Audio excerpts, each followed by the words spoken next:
just a huge honor for me today to be podcast interviewing Scott Andersen, who is the co-owner, along with his wife, Nicole Andersen, of Artisan Dental, where he serves as the Director of Business Development. In May of this year, Artisan Dental became Wisconsin's first certified B Corporation dental practice and the second certified B Corporation dental practice in the United States. Scott and his wife, Dr. Nicole Andersen, have been incorporating the principles of Conscious Capitalism and certified B Corporation since beginning their practice in Madison, Wisconsin, nearly 4 years ago. I asked you to be on the show. You didn't ask me because I was very interested when I first started learning about B corporations, that is coming to dentistry, conscious capitalism. And then I thought to myself, why do you even care since your quarterback is out? I mean, I figured you're just up there dying of depression up in Green Bay. Do you still even have a will to live? We're hanging on by a thread. It's been a challenging year for sure. So what is conscious capital? I thought you remember when you and me were little. Remember who was that movie where greed is good?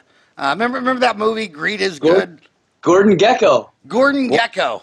Yes. So and then when I was in MBA school at ASU in 1998, I was even troubled then when they were saying, the only thing that matters is the profitability and the return to shareholders. And I'd sit there thinking, okay, I get that if I was born a rich boy in Manhattan, but I came from nothing in Kansas, and I can't buy into the only thing that matters is the return of profit to shareholders. I thought that was a crock of shit. But have we gone from greed is good and Greco to conscious capitalism? Well, it's interesting because the history that you trace is something that I think conscious capitalism is responding to. And one of the main tenets of conscious capitalism is multi-stakeholder orientation. And the idea that a business has the opportunity to add value, certainly to its customers, or in dentistry, its patients, and in addition, its team members, its suppliers and contractors, its community, broadly defined, and then also the planet or the environment as a whole. And I think what's happening in our culture now is there's an evolution away from what you described in your early training as kind of shareholder primacy or just maximizing profit to a much wider view of the role of business in the world. And America's got some roots in that up where you live. You're in Wisconsin. In Detroit, it was actually Henry Ford that started the $5 day. A lot of kids think it was the unions or the government. No, it was actually one of our biggest capitalists ever that said these people need to be paid a working wage. Mm-hmm. And he also had some philosophical disputes. I mean, I know Henry Ford had a lot of flaws. I know he was racist and all that stuff. But he did say it didn't make sense that his employees couldn't afford to buy his own car. And he also, back then, the most migrant workers, I'm 100% Irish. And they were Irish. And what the Irish would do is they'd work for a month or two, make a bunch of money, then quit, go to a bar, and drink all their money for a week, and they'd quit. And Henry said, you know what? We start paying them $5 a day. They'll keep their job, we'll reduce employee turnover, and then our own employees can afford our own product. So there's a lot of business sense in a lot of these things that my father would have thought you're being a hippie, or some 70s radical movement in Berkeley. I mean, a lot of these principles make sense. But you keep talking about a certified B corporation. What is a certified B corporation? That's a great question. So a certified B corporation is a designation that companies as a whole can earn, much like we know about certifications for appliances, for example, in terms of Energy Star, or in the food world, we have certifications for organic, or in the building industry, a LEED certification in terms of its greenness as a building. So rather than it being product specific, it's a certification for the organization as a whole, and it looks comprehensively at how does an organization impact those stakeholders that we talked about before. And to your example, Henry Ford did see from a larger kind of systems perspective that if money is circulating within an economy, it's more likely that all boats will rise in that type of environment. So it's this whole idea of recognizing all of the value that the stakeholders associated with your business create for the organization, and then the sense of reciprocity in terms of thinking about how can the organization itself continue to foster mutually beneficial relationships so that everyone wins. And that's the biggest problem I have when people complain about how much goes to entitlements versus exports. Like when you buy a barrel of oil from Saudi Arabia, 96 cents of that dollar will not be back in the United States in 4 years. They're buying German stuff, Japanese stuff, Chinese stuff. But when you give grandma $1,000 for Social Security, she spends it all at the dentist and the IHOP that day. I mean, she never has a penny by the last 5 days of the month. And you can't compare entitlements to exports for that very reason. What's the website to go to if you wanted to become certified B Corp? You can go to bcorporation.net. bcorporation.net. Tell us about that. The what are my homies going to find on that website? Yes, they'll find basically all the information that they'll need to learn more about becoming a certified B Corporation. And this organization that certifies B Corporations is called B Labs. They're based in Pennsylvania. And they have a free impact assessment that organizations can take. And the impact assessment is one of the key ways that organizations can become certified. It essentially looks at 5 key components of your organization. It looks at your governance structures. It looks at how are you treating your customer? How are you treating your team members? What's your relationship with the rest of the community and then the environment as a whole? And a company needs to score 80 out of 200 points in this assessment to qualify as a B Corporation. And this is really, really important because it sets up a rigorous set of standards that companies have to meet or at least aim for to become certified. And then it lets the consumer know when a consumer sees on the back of a label or on a company's website that they're a certified B Corporation, that they can trust that this organization has in fact met this rigorous set of criteria. And it's not just oftentimes in the kind of social responsibility movement, there's this idea of greenwashing, which is just kind of putting a nice face on some of your practices to make it look as if you're doing things that are beneficial for stakeholders. But this criteria that B Labs has created, I think really gives consumers confidence that companies are in fact following through on their intent. You know, this seems like something that would come out of Berkeley, you know, after a Janis Joplin concert. You're up there in Wisconsin. I think of that as some of the most conservative parts of America. I mean, you're in Wisconsin, dude. How did you and Nicole get into this this movement? I mean, how did you stumble into this? Yes, we read a book by... Did you eat some bad cheese? Inducing some hallucination. You know, we came across a book called Conscious Capitalism that was written by John Mackey, who is the CEO of Whole Foods Market, and a gentleman named Raj Sisodia, who is a business professor. And they really articulate these ideas very, very well. And so we began our practice using these principles of conscious capitalism. And then when we came across the B Corporation certification, we saw it as an independent third-party way of confirming that our practices were in fact in place, and again giving the consumer an easy way to identify we were in fact bringing our mission to life. So there's many overlaps between the conscious capitalist movement and the B Corporation movement. Okay, and what are my homies listening to this are thinking? About a quarter of them are in dental school. The other 3/4 are pretty much just out of dental school. I mean, in all honesty, I always tell my homies, email me howard@dentaltown.com. Tell me who you are, how old you are, what country you're from. And 25% are in dental school. The rest are all under 30. And only like once a week does some guy say, dude, I'm as old as you. I'm a 55-year-old grandpa too. But so this little girl's driving to work right now. She's working at Aspen Dental, Heartland, Pacific. She's 25. She's got $250,000 in student loans. She's like, well, what does this have to do? Why should I get involved with this? Well, what does this have to do with a 30-year-old millennial dentist? You know, the 25-year-olds have $250,000 in student loans and are working at Aspen, Heartland, Pacific. The 30-year-olds just bought their own dental office, and the average price of that is $750. So they had $250 in student loans. So she's sitting there 30 years old saying, dude, I'm 30. I'm $1 million in debt. What the hell does conscious capitalism have to do with this dental office I just bought in Salina, Kansas? Yeah, no, it's an excellent question. And from a financial perspective, if we just go back and look at profitability, which is important for all organizations to be profitable so that they can be sustainable, the information out there regarding the effectiveness of conscious capitalist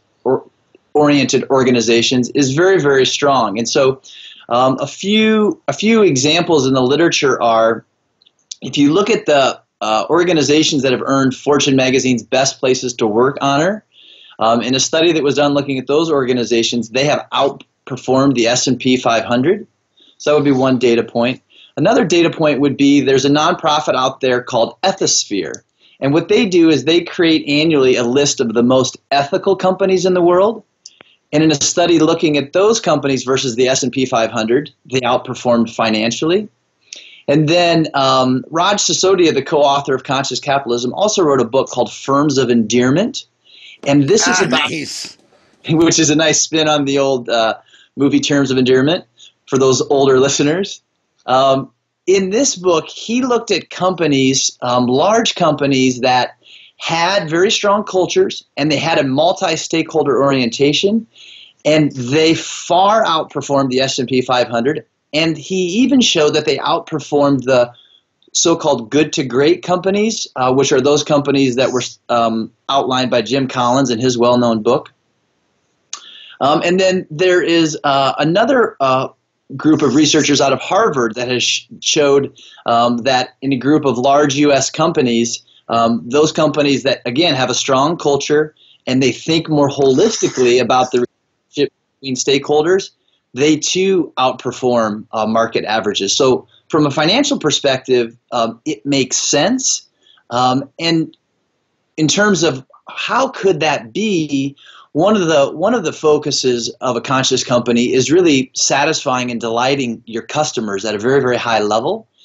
And because all stakeholders are working together to serve hopefully a higher purpose, the likelihood that sales are going to increase because you have such great customer experiences is very, very high.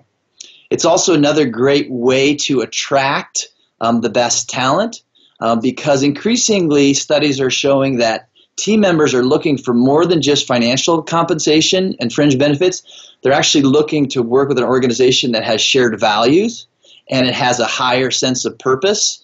And in terms of your example case, there's research out there showing that millennials are a demographic that values more highly organizations that have some type of purpose that certainly supports the product or service that they offer, but it's a big differentiation point for the millennial generation in terms of how they select products and services and companies that they want to support over time.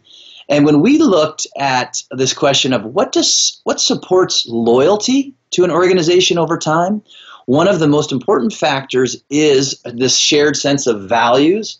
And it only accounted for 60% of loyalty towards a company, but it was the largest single factor in consumers' decision-making process. So those are just a couple of examples, and we can talk about others, but those are a couple. Well, you know, I still think, obviously, dentistry is still a cottage industry. By definition, a cottage industry is where no single participant has more than 1% of the market. Whereas mature industries, like take aviation, 4 companies have 80% of the U.S. market. You take automobile industries, 12 companies have the whole global market. When you walk into Walmart or Kroger, 80% of the items come from 9 companies. But in dentistry, even the biggest beast on the planet, Heartland Dental, Rick Workman out of Effingham, he only has 800 offices out of 125,000. He doesn't even have a percent. And when I look at dentistry, they're still into always wanting to spend money on advertising to get a new patient, whereas the mature industries want a repeat patient. I mean, nobody at Southwest Airlines wants a new customer. I mean, who the hell hasn't flown Southwest? They want to find out how loyalty. Same thing with staff. One of the things that I can't stand about accounting is that if I go and value 2 dental offices. The bean counters, the nutheads, are going to count up the number of chairs and the charts and everything's analytical. Well, hell, what if one office, the average employee had been there 2 years, and the other office, the average employee's been there 12 years? And all that human relationship, it doesn't even make the scale. I mean, they don't even measure that stuff. Like when I'm looking at airline stocks, and I want to diversify, and I want to get like the number one person in all 12 major sectors of the economy, I just want to see employee turnover. I mean, if I was looking at 4 airlines, if Southwest, who has the longest employee staying, versus American, which can't keep an employee, that predicts wealth. Look at the FANG. The biggest stocks now, the last run, 93 to 2000, March 2000, when it collapsed, it was basically just Dell and Cisco and Intel and Microsoft. And now we're in a new one, and it's called the FANG. And it's cool that Microsoft is in this new bubble too, but FANG is Facebook, Amazon, Apple, Netflix, Microsoft, Google. And Facebook, in my opinion, is winning because their average employee only stays with them 2 years. And Apple's the bottom because their average employee only stays with them a year. And I'm sitting there thinking, how do you even run a company where everybody's in there 12 months and gone? And if these young kids that just came out of dental kindergarten can adopt some of these concepts that you're talking about, so say, hey, we're not going to focus on just accumulating a new patient. I mean, look at that. You went back into practice with your dad in a town of 5,000. And your dad from 25 to 65 has been looking for new patients. I mean, come on. You're in a town of 5,000. Your dad's pissed off everyone in the county 3 times. Let's focus on the new patient experience and customers for life. And it's not a fun customer to come into the dental office and say, oh, I can't wait till Shirley cleans my teeth. Shirley quit. Yeah, or dad was in one of his moods and fired her. And now you got some new girl, Jolene. And it's like, people want, you should look at customers for life, employees for life, and these things that you're talking about, conscious capitalism. I guarantee you, I know my homies, 50% of the dentists out there are hardcore conservative. And they're saying, he's some pot smoker from Berkeley. Greed is good. Gordon Gekko is my God. But I think what you're talking about creates more wealth. Well, you're to be acknowledged, and the examples you gave, Howard, are also the examples that John Mackey talks about in his book. So he talks about the fact that where this extra profitability comes that eclipses the S&P 500, it comes from exactly what you're saying. When you have patient loyalty, your marketing costs can drop to almost zero. And this has been the case in our organization. We discontinued all active marketing more than a year ago, and have been growing patients at 100 to 125 new patients without proactive external marketing. You also talked about team member retention. This is another advantage Mackey talks about, that so much time and energy and money can be invested in training new team members that if people stay, can be retained, and that can fall to the bottom line in terms of profit. And your other example of Southwest Airlines is very apt because Southwest Airlines is considered a conscious capitalist organization, and they're also featured in the book Firms of Endearment. So these are all great examples across the board. And we can talk about other things. For example, if there's good relationships with let's say your suppliers and contractors, and of course with your patients, there's much less of a likelihood that there's going to be litigation, that there's going to be a negative patient review that's published that can kind of tarnish your brand. So I would say the big piece here that this orientation offers is it offers the ability to harness the attendant synergies that are present when you have all of the stakeholders pulling in one direction to accomplish a common goal. And many of those things, to your example, are very, very intangible, but they show up in terms of a patient review that says, I genuinely sensed that your staff was happy. I genuinely sensed that they enjoyed being there. And all of that, I think, is about creating just more happiness in the culture, a greater sense of meaning for the team, a greater sense of pride in quality work done. Employee turnover, I mean, you just nailed it. I mean, right now, all over the news media, some poor dentist, an associate dentist quit, reported to the government and all the media outlets that he did not sterilize his hand pieces in between patients. He's old school and just wiped them all down. Oh my God, she basically destroyed this guy. And then there's a thread on Dental Town saying, well, how many of you actually sterilize every handpiece in between deals? And it was shocking how many dentists say, no, we just cavicide, we wipe them down because it just tears up these engines. So many of dentists, when they get thrown under a bus, is from an old employee. These views, I mean, that's amazing. When they keep talking about this, this new marketing thing called, what do they call it? Cause marketing, where people say, well, I'm going to go to you because your company supports, is all in pink ribbons and supports breast cancer. And the craziest one I saw is this fracking company in North Dakota, and they painted all their frack heads pink.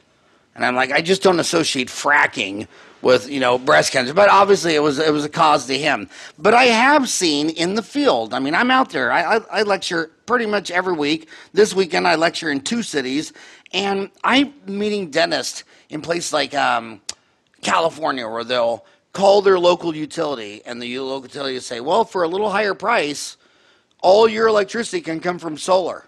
So then you can say, my entire business, my entire dental office is off the grid, no fuels, none of that stuff like that. And they have hippies driving 45 minutes away because, and they sit there and they say, I just thought a dentist like that would care about the environment and go off the grid and runs his whole dental office with no fossil fuels, that's just the type of guy I would like and I would trust. And it's just like, so I mean, I'm looking into that right now in Phoenix because I called SRP, which is a nuclear power plant, and they have tons of solar fields out there, and they go, absolutely, for a slightly higher price, we can give you only electricity from solar, and you can stay off your grid. I tried to go solar myself, and I've been having a solar consultant at because I'm in Phoenix. But what he said is that he said that I didn't do one thing smart under the roof. He said, like when you walk out of the bathroom, the light should automatically go off. When you walk in, it should go on. He says 2/3 of your electricity needs could be diminished if you just did smart stuff underneath the roof. So he's telling our team, every dollar you spend, let's first go underneath the roof, and then when we need to go to the roof, we won't need 2/3 as many panels. But do you believe in cause marketing? Do you think it's out there? Do you think it's effective? I think yes to both of your questions, and I think that it's something that organizations can use. And I would say at kind of another level, one of the benefits of using renewable energy is this, I think, genuine recognition that the planet is providing us all resources that are sustaining us, and this vision that one might have that it seems like that as a culture we're going to move to renewable energy. So I think there's also can be an internal sense of satisfaction that you're part of a forward-looking group of people that's embracing the future, kind of seeing around the corner, and so there will be affiliation to your example with those patients that are willing to drive longer. And there's also the potential that your staff might really appreciate that because they might have a shared value with that. And then you also, I think, have the potential to serve as a model to other dental practices in your community. Your suppliers that come into your organization note that this change has occurred. It might spur them to think about their choices even in their home, even within their business. So it's, to me, another form of leadership as well. And in our particular practice, we did make the choice to go to renewable energy, to your example, with a little bit of additional cost. But we think it makes sense on multiple levels. And then the other piece I would say regarding your examples in your own case about the opportunity to make changes under the roof, This is a great kind of microcosmic example of systems-based thinking. You're thinking about both inside your organization's walls and outside in the interrelationship. And to your point, we can save a lot of energy just by having motion detecting sensors on our lights. So a lot of that heavy lifting can come with relatively small cost. And my book, People, Time, and Money. I mean, my dental office is 30 years old. 30 years ago, I got paid $1,000 from Delta Dental for a crown and $1,000 for a root canal. 30 years later, I get paid $600. That's 40% less. And to me, dentists find that insulting, but I'm like, well, that's reality. I mean, look at the cost of a DVD player. They were $800 when they came out. Within 5 years, they were $100. Now they're $30, and they're better. So you have to lower costs. Everything goes faster, easier, higher quality, lower cost, more miniature. So getting smart underneath the roof. I mean, one way. I mean, if they're paying you 40% less for a crown, you shouldn't be burning 40% more coal to run your deal. You got to get smart. And back to your point on people, I always thought it was very weird how like when you go to bonuses, a bonus system.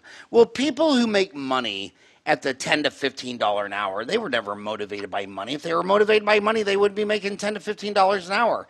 Bonuses work directly linear to how much money you make. A person on Wall Street making $10 million a year would be more motivated by a bonus than anyone in America making $10 an hour. And I always thought it was amazing that my team, like when we got out of school, when I opened up 30 years ago, our first mission was, it doesn't make sense to sit here and drill, fill, and bill when we don't even have fluoride in the water. And I was calling the Centers for Disease Control, and I was calling the Arizona Department of Health and Human Services and the Arizona Dental Association, and we were amassing all this evidence of what would happen to the disease, missing, and filled teeth rate of Phoenix, Arizona if we got into water fluoridation. So I closed down Fridays, and I told my team, we are not going to drill, fill, and bill Fridays. We're not going to sit on the assembly line for eternity.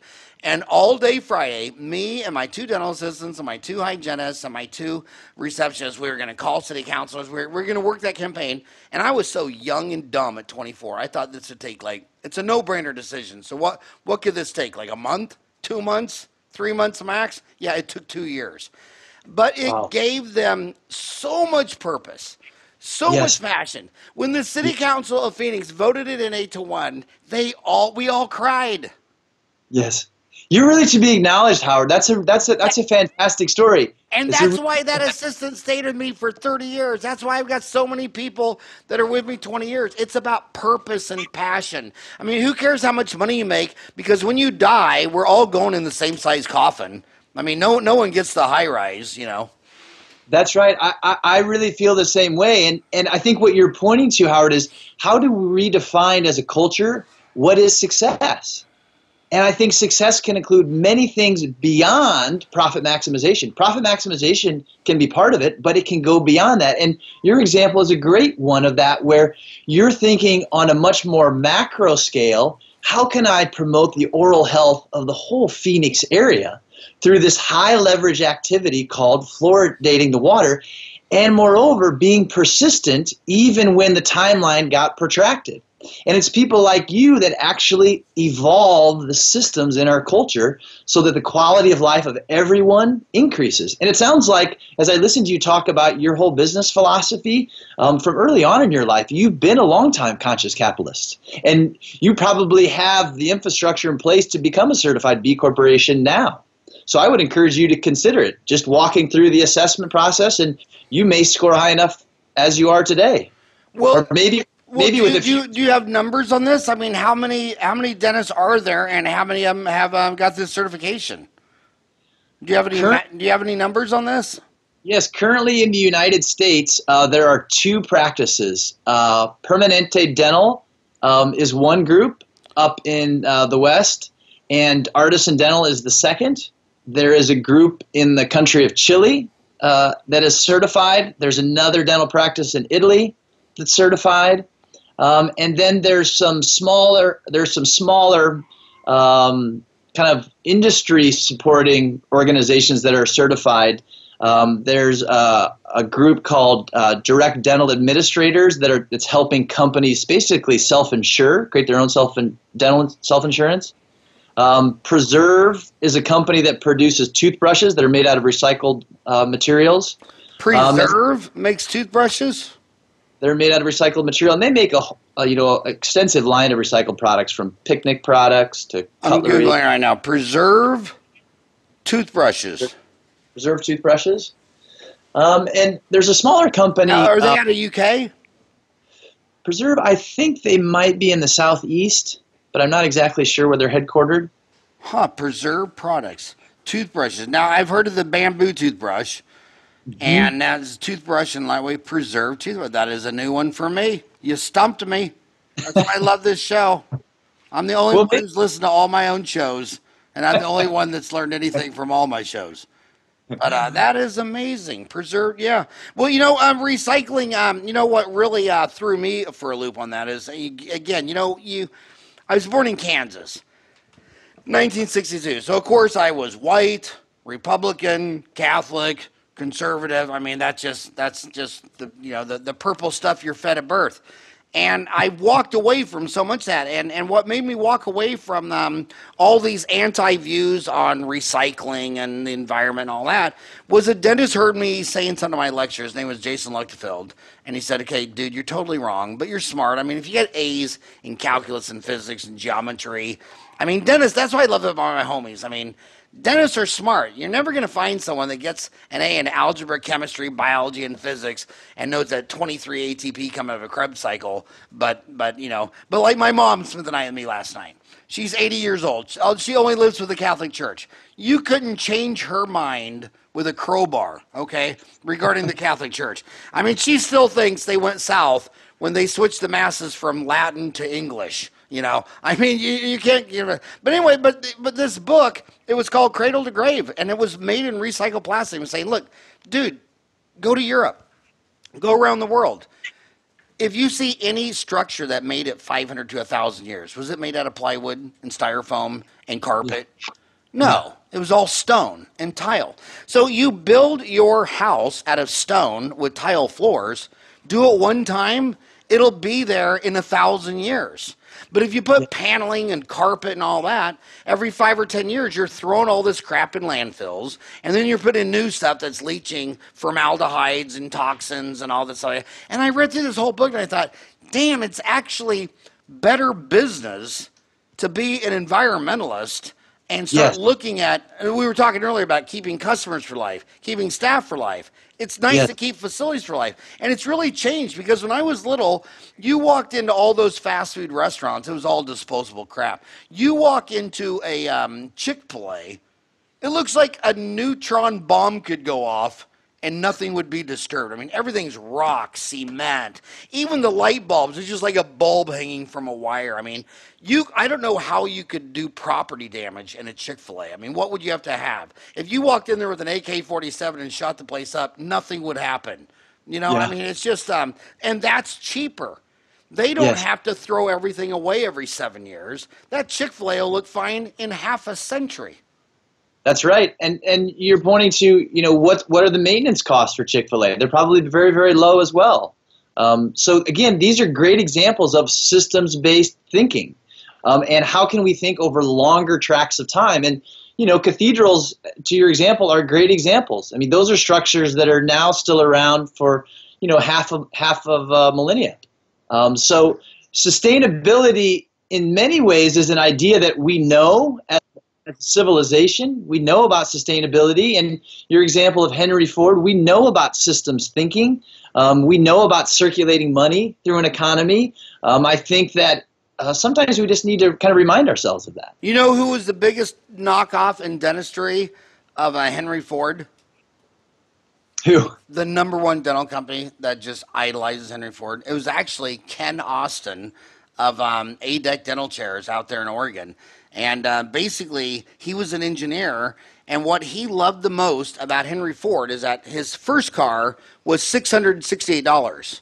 But 10 years later, and 10 million later, they were 228. And what Ken Austin liked about it is he every year didn't have a new design. So in an ADEC chair and a Henry Ford Model T all the way to the Model A, if your daddy had a 1920 Model T in the creek that was all rusted away, and here you're his grandson 40 years later and you needed a part, you could go take it out of that 1920 car and it would perfectly fit in the 1950 car. And he loved that. No changes, everything's for function. You know, the only change that he had to make, which would be equivalent between like the Model T and the Model A, you know what it was for A-deck chairs? Oh. As Americans got so big, fat, and obese like me, you'd lean him back and the chair's starting to fall over. So halfway through his company, he had to make the base plate bigger, fatter, and heavier. But other than that base plate, from the first dental chair he made, from the one he made yesterday, all interchangeable parts. And he was telling me, I went up there with my four boys, and he was telling me that not only is that smart for the customer, but it's smart for faster, easier, higher quality, lower cost, and that he wins as a company, his employees win, the dentists win, everybody wins across the deal, and that good business people do everything win, win, win. Yes. Not I'm gonna take the money and run. Yes. And I would say if you were to summarize the description of the certified B Corp movement or the conscious capitalist movement, it would be what you just said. Win, win, win. And this has recently been kind of modernized by saying, how can we redefine success using, for example, the 3 Ps or the triple bottom line of profit, people, and the planet. And I think, to your point, I think we are bright enough as a species. I think we have enough creativity and we have enough design acumen, because you're also kind of speaking to design acumen in terms of ADEC or Henry Ford. We have enough design acumen in terms of how we create our organizations and how we deliver products and services to create these multiple wins or to create more beneficial bottom lines for everyone in the system that we live. So most people refer to what you're doing as the B Corporation or the B Corporation? They have a designation called becoming a certified B Corporation. And this is a certification conferred by the nonprofit B Labs. I think it may be also helpful to mention to your listeners that now in 34 different states around the United States, there is a way that you can organize your company called a benefit corporation.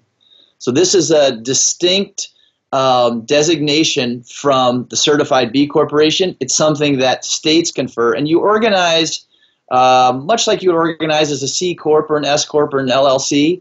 And the main difference as a benefit corporation is it provides the leadership team and the board of directors the ability to consider these multiple stakeholders when they're making decisions and not be tied to just maximizing shareholder profit. And this is really important. We saw this in the case of Ben and Jerry's ice cream, which is a certified B Corporation. Originally Ben and Jerry, they felt like because they were organized as a traditional corporation, they had to sell to the highest bidder to maximize shareholder return. And fortunately, the company that bought them, they're still allowing them to operate as a B Corporation. But we even saw it recently when Whole Foods had a series of activist investors that wanted them to maximize shareholder return by selling to the highest bidder. And Whole Foods ultimately evolved to find Amazon, who ultimately purchased them. But in a recent interview, John Mackey even talked about the fact that had Whole Foods been organized differently in terms of its legal structure, he could have pointed to, we've spent decades building this whole supply chain of sustainable agriculture. There's some value there that we want to try to preserve. We don't want to just destroy all the livelihoods of all those farmers that we've helped kind of build their businesses. So that's just a little bit more about the difference between benefit corporations and certified B corporations. And I want to speak out to my homies, because if anybody knows how a conservative redneck thinks, there ain't many better than me. I mean, I was born in the shit in Kansas. I mean, I know. I mean, all my relatives, all my grandparents went to the grave knowing that the Apollo was filmed in Hollywood as a propaganda thing to scare the Ruskies. I know how these people think. But when you really get literate and read a lot of history, like those railroad barons, when they finished the railroad, they left tens of thousands of Chinese workers out in the middle of nowhere. They didn't even know where they were. So when you really believe that greed is good and capitalism is the sacred cow and all that stuff, you're really out of your mind. There's a lot of participants. Like you said, there's the customers. You want them to stay with you. There's your workers. You want them to stay with you. Yourself. You want to have pride and purpose and value, because if you're just sitting on a treadmill doing it to make money, you'll be going to the bar after work, and you'll be a drunk alcoholic in no time at all. I mean, everybody has got to be sustainable. Everybody's got to be in this. The community, the doctors. Same thing. I see it in you either think in hope, growth, and abundancy and sustainability, and we can all win, or you think in fear and scarcity. And I've been a dentist in my Ahwatukee City for 30 years. And the ones that thought in fear and scarcity, like, oh, you're my competitor, I don't want to know you, and you're the enemy. They had miserable lives. But the ones that sit there and said, oh, come to my house, have a beer, I'll make you dinner, because we realized that we were competing against Disneyland and iPhones and buying Mountain Dew and we never ever once saw each other as a competitor. And hell, I'd go on vacation and I'd give dentists across the street for me my emergencies, because I'm thinking, well, hell, if I was my patient, I don't want to drive 5 miles. Why would I want to drive 5 miles if this guy could go across the street with one of Howard's classmates? I mean, how cool is that? And the more you think in fear and failing, the economics results are horrible and you personally fall apart. And the more you think in hope, growth, abundancy, we're all on this, rock together, great things happen. So let's switch from dental offices to dental manufacturers, like, the big, 3M, Patterson, Shine, Benco. Are any of these gone this way? Have you talked to any of those people looking at this? It's really a great question, Howard. I actually spoke with our Benco representative, and she shared with me that they've actually developed internally their own criteria for evaluating more sustainably oriented or green products. And that's actually part of their online purchasing system. They have a way that designates products as more green. And we've also talked with our representatives at Patterson around how could we develop, and maybe this is something that you could help with, Howard, and your colleagues, is how can we develop an industry-wide rating system for products in the dental industry that's universally agreed to, that all manufacturers can use. And another variation on this idea is maybe there's a way that we can create a system, maybe the B Corp system is one of those, that we can actually evaluate companies in the dental industry in terms of those that are maybe more sustainably oriented, or maybe have practices that are more conscious in a way. And I think what this does is it then allows organizations to then choose to allocate resources towards those companies that are more progressive in their thinking, that are more holistic in their thinking. Well, I mean, I would be so excited about that. I dedicate an issue each year of Dental Towel magazine, which mailed to 125,000 general dentists and 10,000 orthodontists, in Ortho Towel magazine, if every year we had an issue and was devoted to sustainable dental products. I mean, and dentists are in on this. I mean, one of the biggest schisms in dentistry that no one will ever talk about, because it's kind of like, the four things my mama told me never to talk about is religion, sex, politics, violence. You're not gonna make friends and influence people talking about those four things. But like in dentistry, probably the big 400,000-pound gorilla that causes war is amalgam versus composite. I mean, amalgam, they last 38 years. Composites last 6 years. I mean, look at amalgam. It's half mercury. You'll never find mercury in a multivitamin. The other half is silver, zinc, copper, and tin. I mean, the thing is massively antibacterial. But a lot of dentists think, well, it's not only antibacterial, but it's toxic to the person it's antibacterial in. Then there's the other person who says, oh, well, this is no heavy metals, it's not toxic and all that. Well, yeah, because of that, Streptococcus mutans eat it like hot butter and knife, and they just pour gravy on it. And when I take out a 38-year-old amalgam, there's like a little black scuzzy decay. When I take out a 6.5-year-old composite, it's just like mush. I mean, you can blow the decay out of there. So what is right? Well, there's, an engineer doesn't believe in right or wrong. An engineer believes there's a trade-off. Everything has a trade-off. And so an amalgam, it's not tooth-colored. It may be toxic to the host, but it does definitely retards decay. Composites may look pretty. They're light and fluffy. But they don't really have a defense against, a bunch of, fungus and bacteria and all this of the mouth. And I think to start this debate of, conscious capitalism, like what products do last longer. I mean, I don't want to be, I was very for that dentists have mercury scavengers on their dental offices because as a capitalist and a libertarian, I mean, if I'm the one drilling out a mercury, I should be the one scavenging it. You shouldn't have to throw that in the pipe and then someone down in the city has to get rid of my waste. If I'm causing the waste, I should clean it up. Yeah. And all the stuff that we're pouring down the drain, the cleansers, I always worry about that. I mean, I don't, I quit using bleach years ago just because I read so much stuff that what bleach does to the rivers. And I'm like, man, I'm in the desert of Arizona. These rivers are fragile enough without me pouring a gallon of Clorox down them once a week. And so yep. I think a lot of dentists probably agree that we probably don't know all the answers. But it's good to start the conversation of like maybe there's a fluoride rinse that works and it's better to spit down the drain than another fluoride rinse.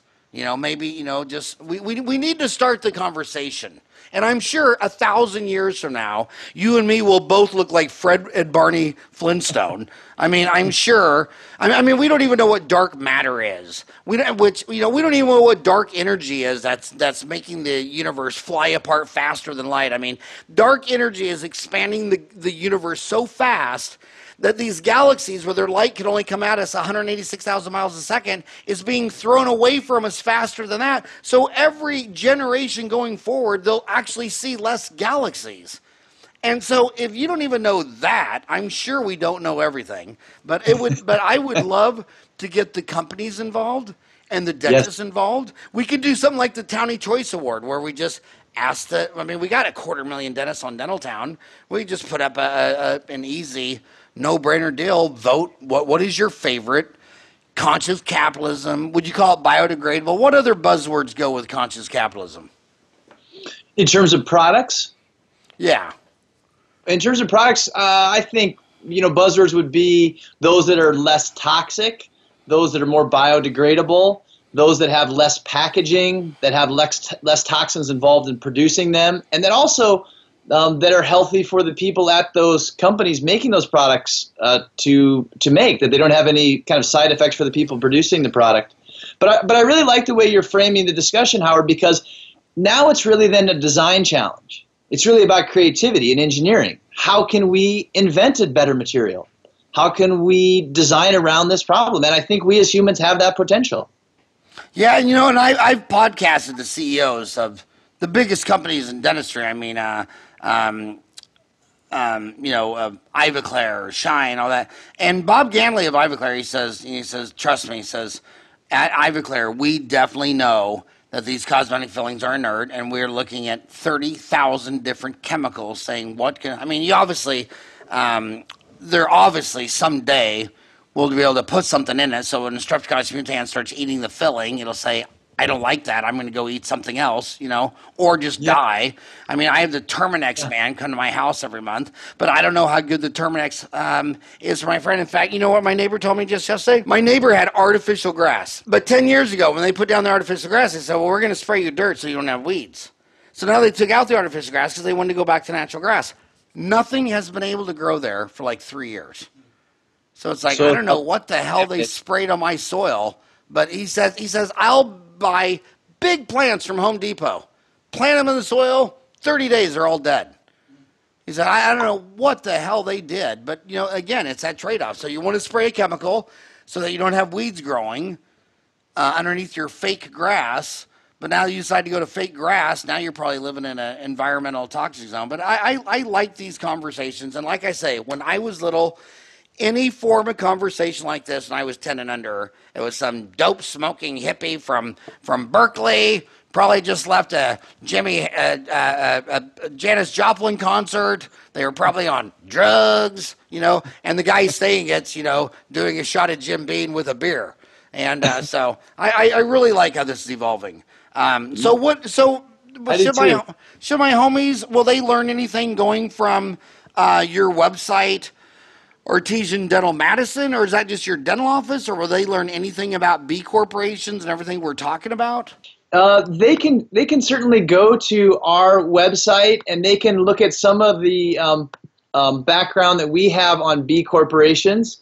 And they can also look at some of the programs that helped us earn certification. For example, we have an oral products recycling program, and we were the first in our metropolitan area to create it, and we partnered with the city of Madison to promote it, where basically people can bring in toothbrushes, toothpaste tubes, floss containers, mouth, and then we recycle them through our partnership with TerraCycle. They basically take in that product, pelletize it, and make new products with it. And then interestingly, they give us a 2-cent credit that we then in turn donate back to local nonprofits. So here's another example, kind of like your fluoride example earlier, where if we kind of step back and think about how can we create partnerships with key stakeholders in the community to now just start to recycle oral care products that were formerly not recyclable, I think we can all move the ball forward. Now, your wife's born and raised in Iowa. Where were you born and raised? Yeah, I was born and raised in Iowa as well. Okay, well, let me give you an example. I'll give you the grossest example of the benefits of recycling that will make you skip lunch today. So when you go back to New York City in like 1800s, you know what New York City's number one transportation problem was? No. They had too much horse manure in all the streets. And it would be 6 or 8 feet against the wall like a snowplow, and they could not get the horse manure out of there. And then the mayor thought the number one problem to New York City's growth was that they couldn't find enough horses. So they always had a horse shortage, but the horses couldn't get around because of manure. Well, in Kansas and Iowa, a long time ago, they had a poop problem in the stalls. When they fatten up the last couple weeks of this cow, they're going to take them off from getting grass fed, and they're going to put them in pens and feed them corn. The problem was all this manure. Well, what did they find out? They found out that all animals only utilize about 20% of the benefits of any food through the digestive system, from the in-mouth to the out back. And so they start collecting all this poop, putting it in dehydrators, turning it into pellets, and refeeding it to the cows 5 times. So they got rid of their poop. They lowered their corn costs 80%, and the cows got all bigger and fatter and made more meat for a profit. And that is just a crude, rude example. I mean, and who's the smartest animal? And why did the Christians and the Jews way back in the day say you couldn't eat pork? Because they thought the pig was a disgusting animal, because every time it had a bowel movement, the first thing it did is turn around and ate it. And see, the pig was the smart one. He knew that 80% of that poop is still food. And then the other animals like, oh, well, now I got to go kill another bird or catch another frog or another animal. So the pig, being so disgusting, recycling his own poop, is why the Torah said you can't eat the pig.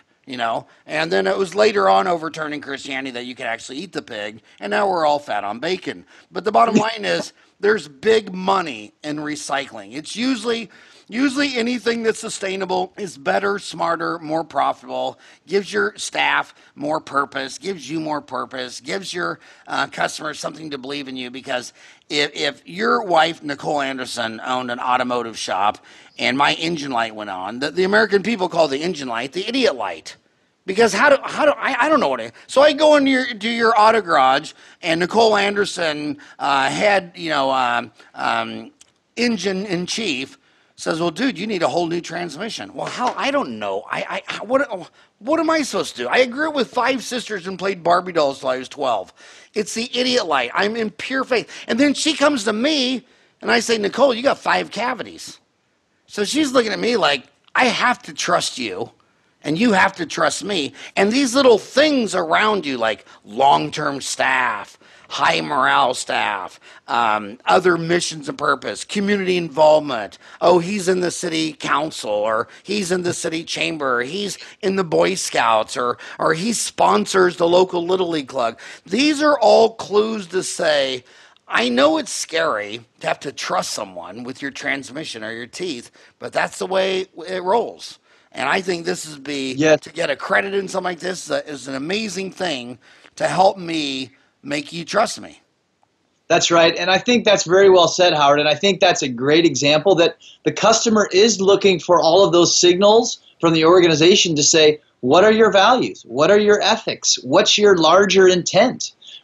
So I think that's a great example. And it's hitting on these intangibles that are hard to quantify, but once they're in place, they result in the types of things we talked about earlier: lower marketing cost, greater staff retention, greater treatment acceptance, all of those things that enable you to both be profitable and be able to create value for those other stakeholders that, as we talked about at the beginning, they're helping you create value. Patterson and Benco and the electric company, they're all helping us deliver a product or service to the marketplace. So what's the next move for you? How are we going to spread this movement? What's next? Yeah, that's a great question. So there are many small chapters forming all around the country called Be Local chapters. So these are these are volunteer organizations coming together to create community around those certified B corporations in those respective metro areas. For example, in Portland, Oregon, I think there's something like 20 B Corps in Portland. In Western Michigan, just across the pond from us, there's a group of 13 B Corps. And they're everybody from those people who are making energy bars to those people who are making other manufactured goods. And I think, again, to your lead, Howard, if we think over long tracks of time, 250, 500 years from now, I suspect that most businesses will be operating like this, and maybe the certification process has fallen away, and it's the norm because it makes business sense. Well, you should start a thread on this on Dentaltown. That sounds great. I'd be happy to. I mean, you got 250,000 dentists on the website and 60,000 download the app. That tells you how old dentists are, because when you look at like Snapchat, Instagram, all that, they got all these kids in high school. Well, my customer base, dentists, they don't even graduate till they're 25, and they practice till they're 65. So like, I'm 55. That 50 to 55, I'm actually right in the middle.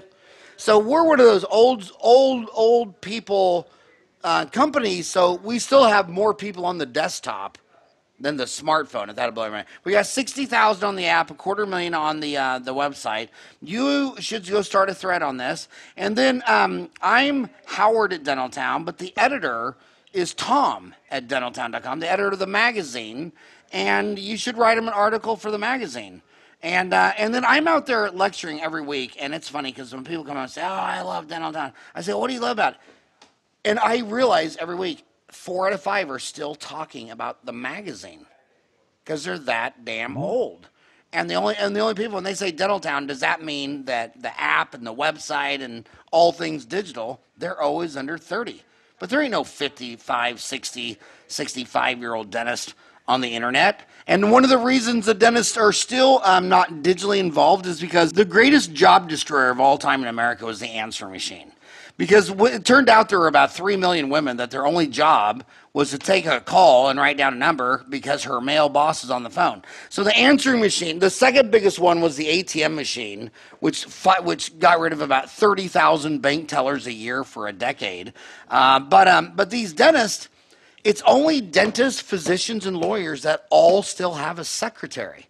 So when you meet 40, 50, 60, 70-year-old dentists, you say, well, how are you going to get this book that you were talking about, that Firms of Endearment, or the one that John Mackey, CEO of Whole Foods, wrote, Conscious Capitalism? Dude, how are you going to get that book by John Mackey, Conscious Capitalism? I said, well, I'll just tell Emma. Whenever I want a book, I just go tell Emma. And I'll say, well, you're going to the county meeting in April. How do you get the plane tickets ready? I just tell Emma. And then she puts it all together in an envelope, and she hands it to me and says, here's your book and your boarding pass and your reservation. So since they're enabled, I'm telling you all this because you should definitely get on the Dental Town, the website, the app, and start a thread on this. That sounds But you great. should probably also contact Tom Jacoby because Dental Town actually influenced. I would say, this is what I'll say, 80% of Dental Town's influence is still the magazine going to 125,000 dentists every month, and the OrthoTown magazine going to 10,000. And only a quarter of them, homies, are sitting there reading it on their iPhone or their Kindle or on Dental Town or OrthoTown and Hygiene Town. So I would contact Tom, write an article, and I would get on Dental Town and start a thread on this. And thanks for all that you're doing for dentistry. Love your karma. Love everything about you. Well, thank you very much for the offer to reach out to Tom and to start a thread. I like taking that comprehensive approach, and I really appreciate the opportunity to be on. And I want to acknowledge you for really being a conscious capitalist, and really it sounds like an organization that's ready to become certified as a B Corp. So I would encourage you to consider it. It sounds like you're probably already there. Well, we already got certified as a Sociopath Corp. So now that should just be an upgrade to go to Conscious Capitalism. And I also want to tell you something. If I'm thinking this, some other old dude is saying it, but one of the most confusing things about having Scott S. Andersen on your show is you're thinking, is this Scott P. Andersen, the ex-CEO of Patterson? And I swear to God, I know both of you. I know both of you. You look like brothers. I mean, you both are named Scott Andersen. The only thing different is the middle initial. But when I look at his face, I look at your face, I'm sitting there thinking, so my last question, were you adopted? Was he adopted? Am I possibly reuniting a family today on my podcast of two adopted brothers who don't know they had another brother? It might be the case, or I might just have another alias out there. My gosh, that is amazing. Yeah, Scott, the other Andersen was from Effingham, where Heartland Dental is, and he started Eaglesoft. And then Eaglesoft got bought by Patterson. Okay. And when they bought Patterson, they said, "You're so sharp, you should be the CEO." And that is Scott P. Andersen, and you're Scott S. Andersen. And I swear to God, you look like twins. But anyway, I love both of you guys out there. But anyway, thank you so much today for coming on the show and spending an hour with my homies. I really appreciate it. And tell your wife I said hello, and thank you so much. You're welcome, and thank you very much for having us. It was a pleasure, and it was really enjoyable. All right, well, you have a rockin' hot day.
This is the future.